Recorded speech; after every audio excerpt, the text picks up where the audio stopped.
새사랑교회 성도들에게 주시는 말씀은 사무엘상 구약 성경입니다. 사무엘상 2장 1절에서 2절, 6절에서 7절까지 말씀 두 구절을 읽겠습니다.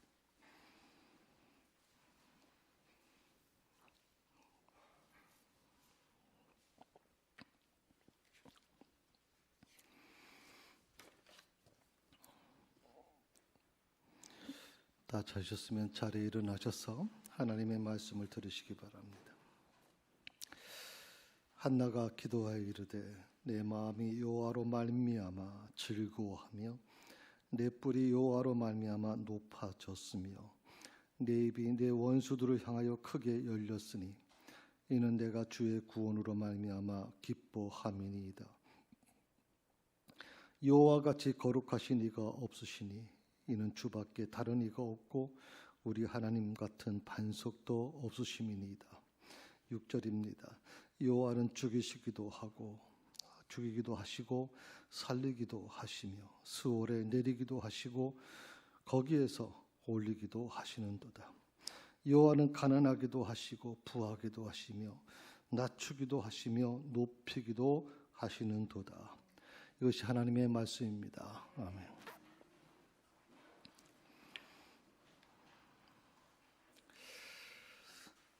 신앙생활을 하다 보면 정말 이해되지 않는, 이해할 수 없는 일들이 몇 가지 종종 일어납니다. 그 중에 하나를 좀 여러분에게 소개하려고 그러죠. 그게 뭐냐면 왜 내 기도는 응답이 되지 않을까 하는 겁니다. 다른 사람들의 기도는 잘 응답되는 것 같은데, 하나님이 다른 사람의 기도는 잘 응답해 주는 것 같은데 왜 내 기도는 응답해 주지 않을까 하는 고민이 있습니다. 나름대로는 열심히 기도한다고 하고 열심히 신앙생활 한다고 하는데 하나님이 나를 외면하시는 것 같습니다. 그래서 그것 때문에 굉장히 슬프기도 하고 어려움을 겪기도 하죠. 오늘 저는 여러분과 같이 이 문제를 고민해 보고 싶습니다. 왜 하나님은 내 기도를 응답해 주지 않으실까? 그 이유가 뭘까? 사람은 누구나요, 본능적으로 자기 자신을 더 사랑하는 마음을 갖게 돼요. 이건 어떻게 보면 태어날 때부터 갖고 있는 거예요. 사람들이 얘기를 합니다. 결혼을 앞에 둔 사람들 같은 경우에는 특히 신랑 되시는 그런 남편 되신 분들은 얘기하죠. 내가 당신을 위해서 뭐든지 할 수 있어. 당신이 원하는 거라면 저 달에 가서 뭘도 따올 수 있어. 하여튼 참 대단한 말을 많이 합니다. 그런데 나중에 결혼해서 조금씩 지나가 보면 어떻습니까? 그 말은 다 사라지고 다 자기 중심입니다. 자기 중심. 그래서 참 힘든 부분이 많이 있죠. 근데 그건 어쩔 수 없는 게 사람은 태생적으로 그걸 갖고 있습니다. 자기 자신을 사랑하는 마음. 자기 자신을 사랑하고 나서야 내 아내를 사랑하고 내 남편을 사랑하는 거지, 내 자식을 사랑하는 거지, 자기 자신이 더 우선이 되는 거예요.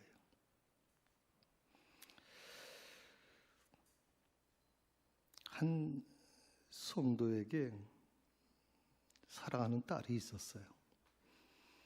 어릴 때부터 너무 이 성도님이 너무나도 사랑스러웠고 부모님의 말을 정말 잘해줬고 잘 듣고 부모님이 정말 이 아이를 통해서 기쁨을 얻었고 또 희망을, 또 소망을 갖고 있었어요. 그런데 어느 날 딸이 이유도 없이 갑자기 이상해지기 시작해요. 달라지기 시작해요. 요즘 말로 하면 이제 탈선하기 시작하는 거예요. 갑자기 밤늦게 들어옵니다. 말도 없이. 그리고 어느 날에는 새벽에 들어오는데 거의 만취 상태로 들어옵니다. 분명 이 성도님은 어릴 때부터 이 아이를 믿음으로, 기도로 교회 안에서 키워냈습니다. 그런데 갑자기 부모 말도 듣지 아니하고 그렇게 밤새도록 어디 있다가 새벽에 들어옵니다. 나중에 캐 물어보니까 클럽에서 한창 술 먹고 춤추다가 돌아왔다.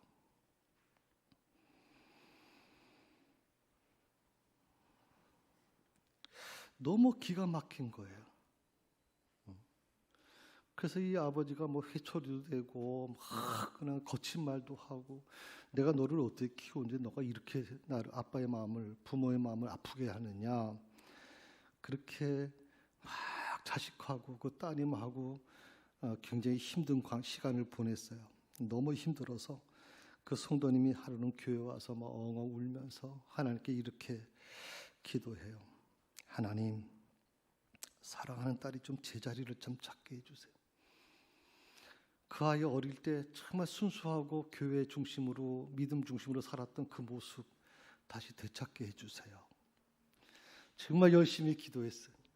그랬더니 하나님께서 그 마음에 어떤 감동을 주시면서 이렇게 말씀하시는 것 같다 그래요.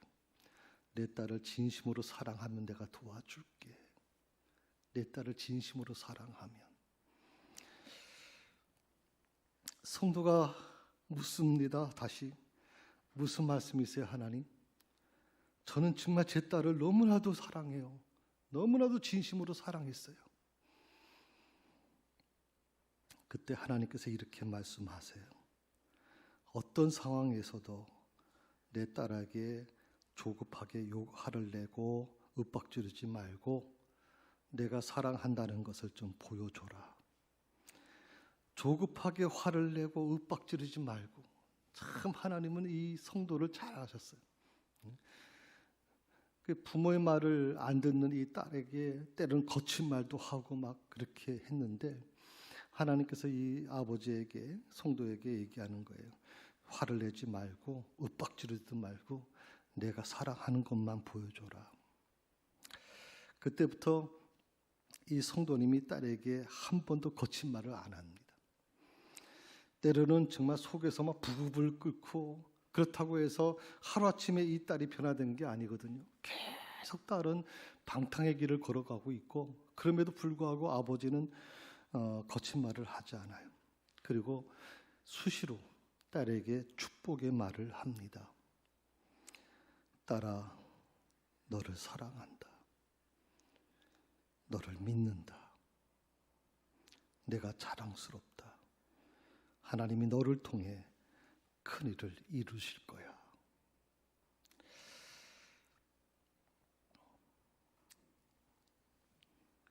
참 어려운 말입니다. 참 아무리 부모래도 하나님께서 그렇게 하라고 말씀하셨다 할지라도 이 말을 하기가 정말 힘들죠. 그럼에도 불구하고 주님께서 원하시는 거라면 하겠습니다. 그래서 고백하는 겁니다. 딸아, 내가 너를 정말 사랑한다. 너를 믿는다. 그리고 내가 자랑스럽다. 하나님이 너를 통해서 큰 일을 이루실 거다.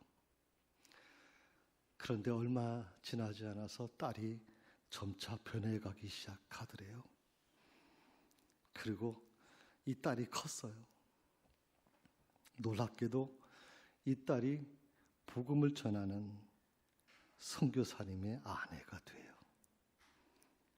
부부가 같이 선교사로 사역을 감당해요. 누가 알았겠어요?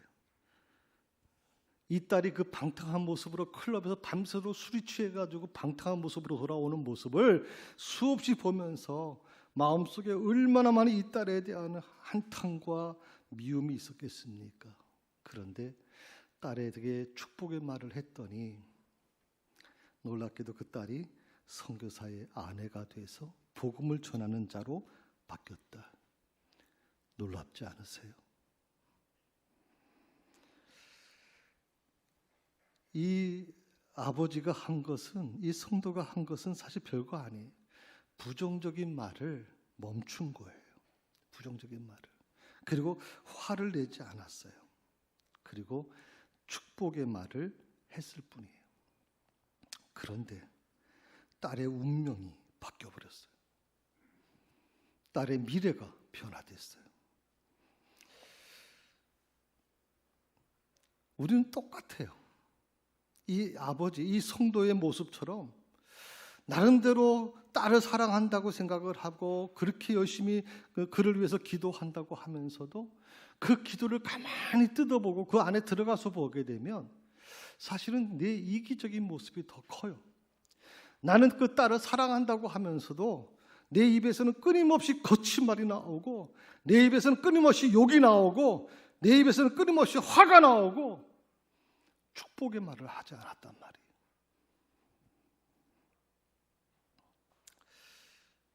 우리는 항상 어떤 문제가 있으면 내 남편 때문에 그래. 무슨 문제가 있으면 내 아내 때문에 그런 거야. 무슨 문제가 있으면 내 자식 때문에 그런 거야. 나는 거기서 빠져나와요. 나는 계속 그것에서 아무 문제가 없는 거예요. 내 자식이 잘못된 거라고 생각을 하는 거예요. 그리고 우린 기도해요. 하나님, 내 자식을 바꿔주세요. 하나님, 내 남편을 좀 바꿔주세요. 하나님. 정말 그런 건가요? 딱 세 가지입니다. 부정적인 말을 입에서 다 버리고 화를 내지 않고 축복의 말을 했더니 놀랍게도 방탕했던 이 딸이 선교사의 아내가 됐다 이 말이에요. 어렵게 생각하지 마세요, 여러분. 무슨 문제가 있으면 남편의 문제를 가지고 자꾸만 하나님께 기도하지 마세요. 그 전에 묻는 내 자신을 보세요. 우리 아마 하정수 사모는 저를 보고 기도하시겠지.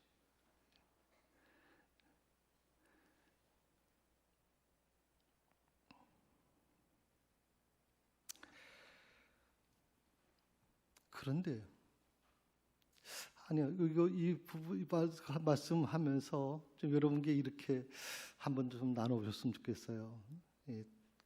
아까 그 고백했던 내용, 딸아 너를 사랑한다라고 하는 이 부분을 조금 같이 한번 이름을 대면 좀 거북하죠. 저분이 남편과 저렇게 안 좋았나? 그러니까 그러지 마시고 요건 빼시고 마음속으로만 기억하세요. 마음속으로만. 너를 사랑한다. 내가 너를 사랑한다. 그것만 같이 한번 우리 고백해 봅시다. 같이 합니다. 내가 너를 사랑한다. 너를 믿는다. 내가 자랑스럽다. 하나님이 너를 통해 큰 일을 이루실 거다. 아멘. 이런 좀 축복의 말을 좀 해주세요. 이렇게. 때로는 지금 내 마음에 안 들고 때로는 정말 용서할 수 없는 일이 일어나더라도 내 입에서 부정적인 말을 내려놓고 화내는 것을 좀 내려놓고 그리고 축복의 말을 좀 선포하란 말이죠. 입술에. 그게 바로 하나님이 원하시는 거라는 거죠. 그런데 그 축복의 말도 물론 중요하지만 그 축복의 말보다 먼저 있어야 될 게 있다는 거예요. 그게 뭐냐면 바로 회개를 촉구하는 하나님의 음성을 듣는 거예요. 이 아버지가 축복의 말을 할 수 있었던 이유가 뭘까요? 그것은 하나님께서 어느 이 아버지에게 그 부분을 얘기해 준 거예요. 진정한 회개가 뭔지를 알려준 거예요. 진정한 회개가 뭡니까? 많은 사람들이 잘못 이해하고 있는 게 있어요. 회개를 너무나도 1차원적으로밖에 생각을 하지 않아요. 회개가 뭐냐 물어보면 대부분 성도들이 그렇게 얘기를 해요. 회개는 자기 잘못을 하나님께 용서를 구하는 것이고 그리고 그렇게 잘못을 용서를 구했으면 하나님이 나를 용서해 줄 거야. 그렇게 믿는 거. 그게 회개다. 여러분, 회개는요. 단순히 잘못만 뉘우치는 게 아니에요. 잘못만 뉘우치는 게 아니에요. 잘못된 것에서 돌이키는 것만이 회개라고 생각하지 않아요. 진정한 회개는 뭐냐면 현재의 나를 더 좋은 나로 변화시키는 거예요. 다시 말씀드리면 삶 자체가 변화되어야 되는 거예요. 삶 자체가. 그게 진정한 회개예요. 삶은 변화되지 않았는데 내 입에서 나오는 단어들은 전부 다 거칠고 얼마나 많은 사람을 저주하는 입술인데 근데 뭐가 회개했다는 거예요 대체? 뭐가? 현재의 나를 더 좋은 나로 변화시키는 것. 그게 진정한 회개다. 그러니까 하나님이 원하시는 회개는 먼저 내가 변화해야 되는 거예요. 하나님, 내 남편을 변화시켜 주세요. 하나님, 내 아내를 변화시켜 주세요. 하나님, 내 자식을 변화시켜 주세요. 하나님, 저 성도를 변화시켜 주세요. 하기 전에 내가 먼저 변화돼야 돼요. 내가.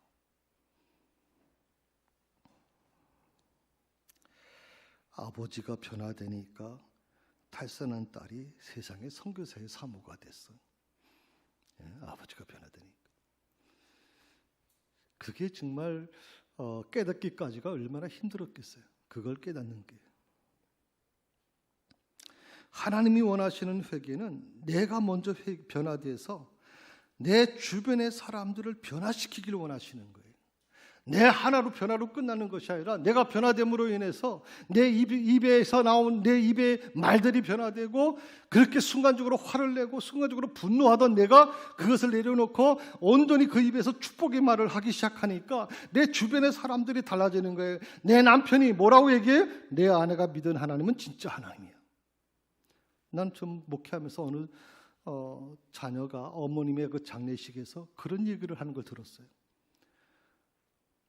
내 어머님이 믿은 하나님은 진짜 하나님이세요. 내 어머님이 믿은 하나님. 그 자식은, 그 자녀는 교회를 안 다녔어요. 그 부모님이 교회를 다니셨기 때문에 그 장례를 인도하면서 그 자녀 중에 믿은 사람은 아무도 없어요. 그런데 놀랍게도 장례식에서 내 어머니가 믿은 하나님은 진짜 하나님이래요. 그리고 그 자녀들이 교회를 다니기 시작했거든요. 진정한 변화가 뭐예요, 여러분? 진정한 변화.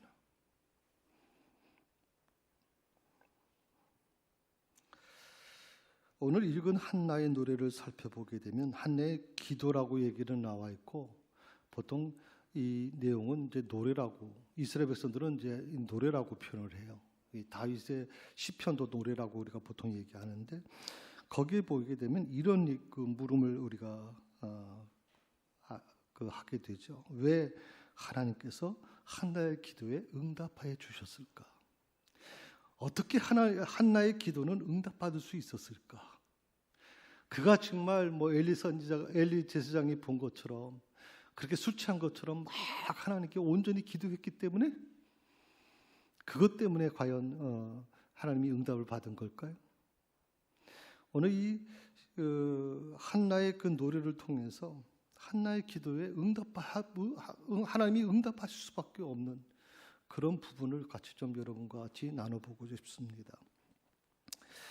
한나의 노래의 특징은 두 가지가 나와요. 첫째는 뭐냐면 자신이 받은 은혜를 자랑하지 않아요. 제가 언제 한번 여러분 그 설교를 하려고 그러는데 우리가 간증을 하잖아요. 교회에서들 보통 간증을 많이 하죠.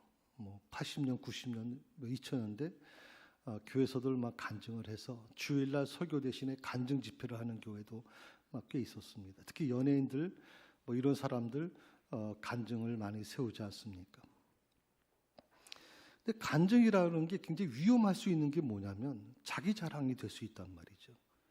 네, 나는 하나님이 이렇게 내 기도에 응답해 주셨어요 라고 하면 같은 부분을 고민하고 어려움을 겪고 있는 사람은 그럼 그 사람은 하나님으로부터 응답받지 못한 사람이 돼버려서 그 간증이 다른 사람에게는 제3자에게는 고통과 아픔을 줄 수가 있거든요. 그래서 교회가 점점 간증이 줄어들 수밖에 없는 이유가 바로 그 부분이에요. 오늘 한나도 자랑할 수 있었어요. 자 봐라, 하나님이 내 기도를 들어주셔서 이렇게 내게 좋은 아들을 주셨어. 사무엘이라고 하는 위대한 하나님의 사람 앞으로 만들어낼 그 위대한 자녀를 주셨어. 그렇게 자랑할 만하잖아요. 그런데 자신이 받은 은혜를 자랑하지 않아요. 두 번째로 자신이 받은 은혜를 자랑하지 않으면서 오히려 하나님이 주신 은혜를 오히려 찬양하고 자랑하고 있어요. 하나님이 주신 은혜. 그러니까 나에 대해서는 내려놓고 오직 하나님의 영광을 돌리는 그 아름다운 모습이 오늘 이 한나의 노래에 나타나 있습니다. 진짜 복 받는 길이 뭔 줄 아세요? 복 좋아하시죠, 여러분? 우리 한국 사람 참 복을 좋아하잖아요. 진짜 복 받는 길이 뭔 줄 아세요? 하나님이 주신 선물에 집착하지 않는 거예요. 대부분 우리가 기도할 때 보면 그 기도 내용을 가만히 뜯어보게 되면 다 하나님이 주신 선물에 대해서 관심을 가져요. 하나님 이것 주세요, 저것 주세요. 그렇게 되면 하나님이 그것에 응답을 주시면 그것이 회복되면 그러면 감사합니다. 그렇게 해가지고 하나님이 주신 선물에 집착하게 되잖아요. 그런데 진짜 복 받는 길은요, 선물을 주신 하나님께 집중하는 거예요. 하나님이 주신 선물에 집중하는 게 아니라 선물로 주신 하나님께 집중하는 거예요. 그래서 이제부터 내 기도의 내용이 좀 바뀌어져야 돼요. 그런 변화가 좀 일어나야 된다고 생각해요. 왜 내가 드리는 기도가 응답되지 않을까요? 어떻게 해야 내 기도가 응답받는 기도가 될 수 있을까요? 어떻게 해야 내 기도가 응답받는 기도가 될 수 있을까요? 먼저 한나의 노래를 통해서 응답받는 기도가 되는 방법 3가지를 여러분에게 소개하려고 해요. 첫 번째는 우리 1절의 말씀에 이제 나와 있는데 같이 한 목소리로 봉독해 봅시다. 한나가 기도하여 이르되 내 마음이 여호와로 말미암아 즐거워하며 내 뿔이 여호와로 말미암아 높아졌으며 내 입이 내 원수로 향하여 크게 열렸으니 이는 내가 주의 구원으로 말미암아 기뻐함이니이다. 내 마음이 여호와로 말미암아 즐거워하며 그랬어요.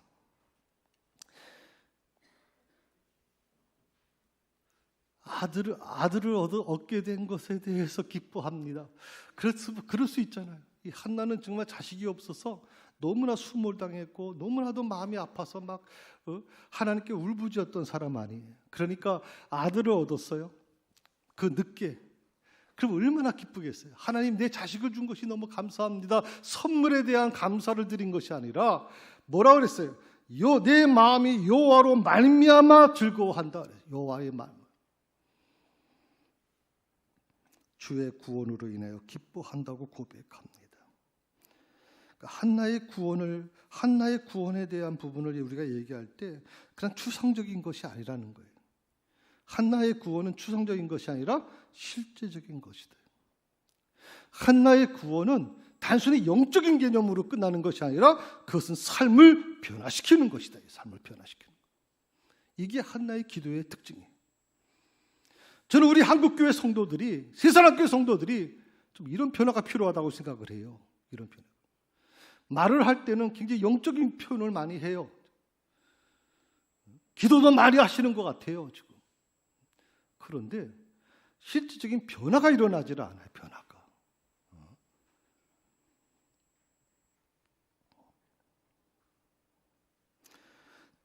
주의 구원으로 인해서 기뻐합니다 하는 이 고백은요, 세상에서는 얻을 수 없는 고백이에요. 세상 사람들은 이런 고백을 할 수가 없어요. 이런 기쁨을 우리가 누릴 수 없단 말이죠. 이것은 오직 하나님을 믿는 성도들에게만 주어진 기쁨이에요. 아멘. 하나님 믿는 성도들에게 주어진 기쁨이에요. 기독교는요, 도덕군자 만드는 종교가 아니에요. 도덕군자. 기독교는 예수님을 믿고 나서 구원받아서 어떻게 천국을 소유하는 자로 만드는 거예요. 천국을 소유하는 자. 요즘에 미국에서 있었던 일이니까 미국에서 나타난 통계예요. 한국 통계는 아직 아니고. 저는 한국 목회자들이 아직 그 정도까지는 아니라고 생각을 하는데 미국 목사님들 중에 약 한 40%, 38%에서 40% 정도가 천국이 없다고 그렇게 고백했어요. 천국을 믿지 않는데. 그런데 강대에서 설교를 해요. 천국을 믿지 않는 목사가 강대에서 설교를 한다고. 놀랍잖아요. 10명 중에 4명 정도가 천국을 믿질 않아요. 천국이 없다고 생각하는 거예요.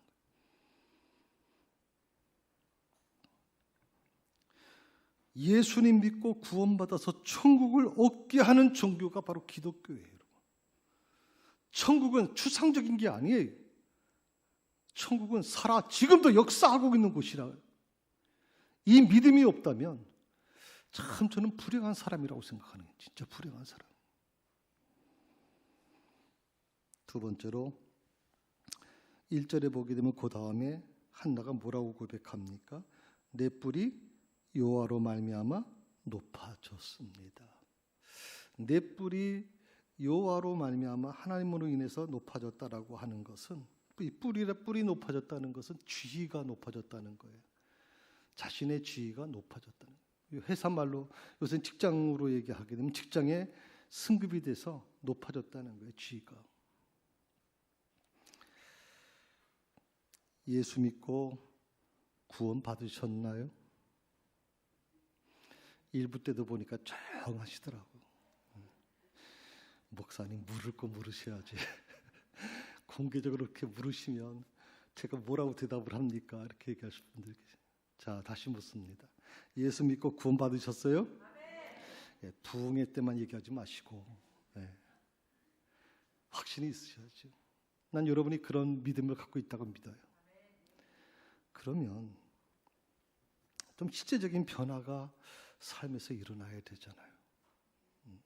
예수 믿고 구원받았다면 그저 기도만 열심히 하고 그저 봉사만 열심히 하고 예배 참석만 열심히 하는 게 진짜가 아니라 삶이 변화돼서 아까 말씀드린 것처럼 남편이, 믿지 않는 남편이 내 아내가 믿는 하나님은 진짜 하나님이다. 그 믿지 않는 자식이, 내 어머니가 믿는 하나님은 진짜 하나님이십니다. 정도 고백할 수 있을 정도의 삶이 되어야 되거든. 자기 변화가 없는 믿음은요, 굉장히 위험한 믿음이에요. 왜냐하면 이런 믿음은 기복신앙을 가져다 주기 때문에. 기복신앙. 하나님과 거래하기 시작해요. 하나님 건강 주세요. 그러면 제가 어떻게 할게요? 하나님 제게 축복해 주세요. 저희 사업 잘 되게 해주세요. 헌금 얼마 드릴게요. 이거는 정말 하나님을 농락하는 거예요, 여러분. 하나님을. 그런 식으로 신앙생활하면 안 돼요. 그런 식으로. 한나는 2절에서 이렇게 고백을 합니다. 여호와 같이 거룩하신 이가 없으시니 이는 주밖에 다른 이가 없고 우리 하나님 같은 반석도 없으심이니이다. 한나는 반석과 같은 하나님을 고백해요. 반석. 하나님을 반석이라고. 내 믿음은 반석과 같은 하나님께 맞춰져 있거든요. 자, 우리 하나님 같은 반석이 없다. 다윗도 똑같은 고백을 해요. 다윗이 사마의 음침한 골짜기로 거니면서 그 다윗이 믿은 하나님은 어떤 분이세요? 반석과 같은 하나님이세요. 여러분, 반석이라고 하는 큰 바위는요, 태풍이 와도 웬만하면 움직이지 못해요. 바위는 항상 그 자리에서 100년, 200년, 1000년을 지켜오는 거예요. 바위는. 하나님은 나에게 어떤 하나님이냐? 다윗은 반석과 같은 하나님. 한나 역시 그렇게 고백해요. 내 하나님은 반석과 같으신 분이다. 변화에 흔들리지 않습니다. 태풍이 와도 흔들리지 않습니다. 때로는 건강에 어려움이 와도 흔들리지 않습니다. 때로는 사업이 힘들어져서 물질적으로 어려움을 겪어도 흔들리지 않습니다. 그래서 믿음으로 우리가 이렇게 고백을 해야 됩니다. 우리 하나님 같은 반석이 없다. 우리 하나님 같은 반석이 없다. 같이 고백합시다. 우리 하나님 같은 반석이 없다. 이거 고백을 항상 여러분 입술에서 고백하시면 좋겠어요. 사람에게는요, 변하지 않는 대상을 추구하는 본능이 있어요. 그러니까 변하는 것은 절대로 원천이 될 수가 없는 거예요. 이 변하는 게 뭐가 있을까요? 사람들이 지금까지 추구하는 물질? 돈은 절대 변함이 없을 거다? 아니요, 돈은 변합니다.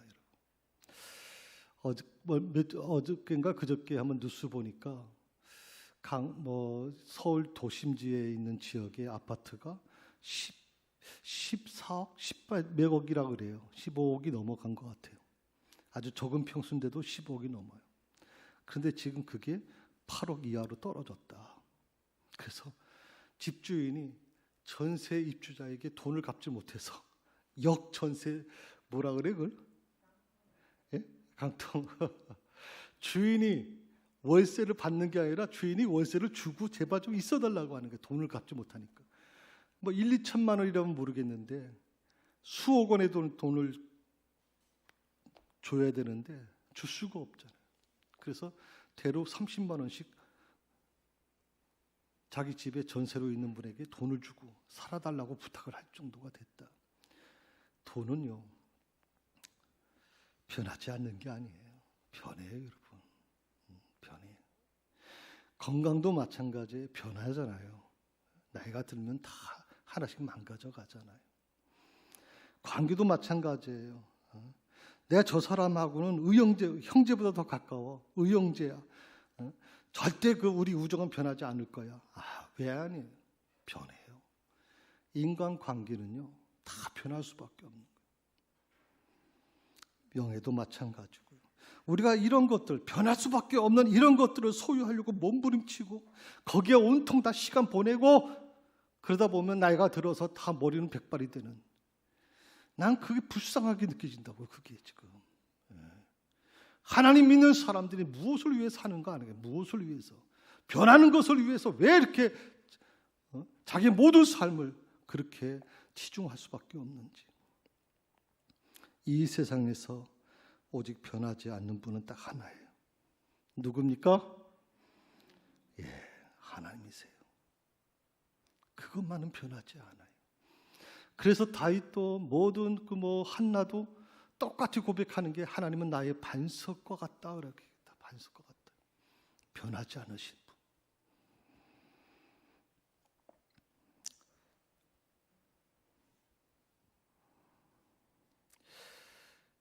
내가 예수를 믿었고 구원받았다고 생각을 했는데도 계속 마음이 어둡습니다. 계속 문제가 극복할 능력이 없다고 느껴집니다. 문제 앞에 자꾸만 힘들어지고 우울증이 생기고 밤에 잠을 못 자고 근심이, 걱정거리가 막 마음에 가득합니다. 그렇다고 하면 참된 구원의 믿음을 달라고 하나님께 기도하셔야 돼요. 참된 믿음은요, 부정적인 사람을 긍정적인 사람으로 바꾸는다고. 믿음은 우리의 부정적인 입술을 긍정적인 입술로 바꾸세요. 그렇게 변화시켜 나간단 말이죠. 말 못한 사람도 이 믿음을 갖게 되면요, 말이 달라져요. 그래서 세상 사람들이 뭐라 그래요? 기독교인들은 말만 입만 둥둥 떠다니다 그렇게 얘기하잖아요. 말을 참 잘해요. 말을 참 잘해요. 세 번째로 3절에서 10절의 말씀을 이제 보게 되면 한나가 이렇게 하나님을 고백해요. 한나가 만난 하나님은 이렇게 고백해요. 나의 주권자가 되셨다. 주권자. 제가 시간 관계상으로 다 읽지 못했습니다만은 6절에서 7절에 보게 되면 여호와는 죽이시기도 하고 살리시기도 하고 수월에 내리기도 하시고 거기서 올리기도 하시고, 여호와는 가난하게도 하시고 부하게도 하시며 낮추기도 하시고 높이시기도 하신다. 이걸 한마디로 표현하면 하나님은 나의 주권자가 되어주신다. 그래서 한나가 고백하는 하나님의 네 가지 모습이 기록되어 있는데, 3절에 보게 되면 하나님은 교만한 행동을 달아보시는 분이고, 4절에 보게 되면 용사의 활은 꺾이게 하며 넘어지는 자에게 힘을 주시는 분이고, 5절에 보게 되면 이렇게 나와요. 있는 자는 얻게 하시며 없는 자는 잊게 하시는 분이고, 6절에 보게 되면 죽이기도 하시고 살리기도 하시는 분이다. 무슨 말이냐면 하나님이 모든 사람의 생사화복을 주관하고 계시다는 고백이에요. 생사화복을 주관하시다. 살고 죽는 것이 하나님의 손에 있다. 그 하나님이 나를 높이시기도 하고 낮추시기도 할 것이다.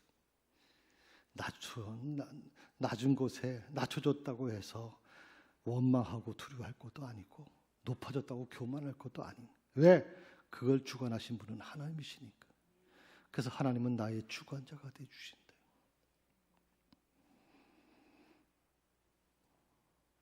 이 고백은요, 3절에서 10절에 있는 말씀의 그 고백의 내용을 분석해 보면 하나님은 딱 하나예요. 모든 문제 해결의 키를 소유하고 계시다 하는 거예요. 모든 문제를 해결할 수 있는 키. 다시 말하면 지난번에도 말씀드렸지만 문을 열 수 있는 키를 갖고 계시다. 마스터 키를 갖고 계시다. 그렇습니다. 하나님을 믿는 믿음만이 문제 해결의 유일한 열쇠입니다. 만약 내 믿음이 현재의 힘든 문제를 극복하지 못한다면 믿음을 처음부터 다시 점검해 봐야 돼요. 다시 점검해 봐야 돼요. 믿음은 단순히 천국 가는 것만이 아니에요. 믿음은 문제를 여는 열쇠를 우리에게 주신 거라고. 우리가 하나님을 믿는다고 하면 그 믿음 안에는 열쇠가 담겨져 있단 말이죠. 여러분, 호텔에 가시면 요만한 카드를 내줘요. 그 안에 보면 그 문을 열 수 있는 카드가 있어요. 그 카드가 있어야 문을 열고 들어갈 수 있잖아요. 우리가 하나님을 믿는 그 순간 하나님께서 우리에게 그 키를 주셨단 말이에요. 근데 우리는 그 키를 못 찾아요. 찾으려고 하지도 않아요. 그냥 무조건 달라고만 요구하지. 그 키가 이미 주어졌음에도 불구하고 그 키를 찾으려고 하지 않아요. 문제 앞에서 서게 되면 사람들은 뭐라고 하냐면 마태복음 7장 7절에 있는 말씀을 근거해서 구하고 찾으라, 문을 두드리라. 그러면 열릴 것이다. 열심히 구하고 찾고 두드려요. 근데 문제는 뭐냐면 언제까지 문만 두드리고 있을 거냐. 언제까지 구하기만 할 것이냐. 언제까지 찾기만 할 것이냐는 거예요. 이미 하나님은 내게 문제의 문을 열 수 있는 열쇠를 주셨다 이 말이에요. 그 열쇠를 가지고 열면 되는데 계속 문제만 해결해 달라고 하나님께 애를 쓰고 때를 쓰고 있단 말이죠. 하나님이 주신 열쇠를 활용해서 문제를 해결하시기를 주의 이름으로 축원합니다. 기도하십시다.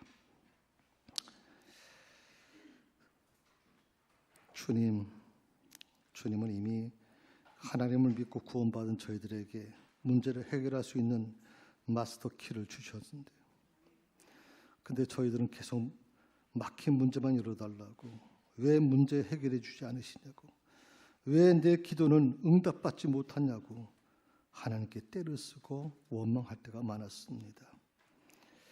주님, 회개합니다. 내 부족한 믿음을 다시 회복시켜 주시옵소서.